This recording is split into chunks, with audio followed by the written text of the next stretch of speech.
Ndugu yetu, ukiona kuku wako alalia au atamii kwenye kiota, fanya haya yafuatayo. Kwanza, angalia mbegu ya kuku. Kuku mwenye asili ya kienyeji kabisa ndio mwenye uwezo kuweza kuatamia, lakini yule mwenye mchanganyiko wa mbegu na kisasa, uwezo wa kuatamia huo unapungua. Pia angalia wadudu na mazingira kwenye kiota chako. Kama kunakuwa na wadudu, lakini pia kama kutakuwa na mazingira ambayo sio ya joto, basi kuku hawezi kukaa eneo hilo.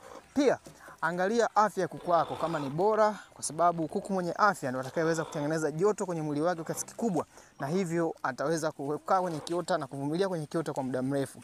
Hakikisha unapa kuku wako chakula au lishe ambayo ni bora kwa ajili ya hiyo. Angalia pia mazingira utulivu kwenye banda lako, yani mwanga hafifu, yani kuna mazingira ya giza kwa kiasi, inasaidia sana. Na pia kuwe na utulivu wa kiasi kikubwa sana. Kuku ambao wamesongamana eneo karibu na kiota, basi kuku huyu atakosa utulivu na hataweza kuatamia.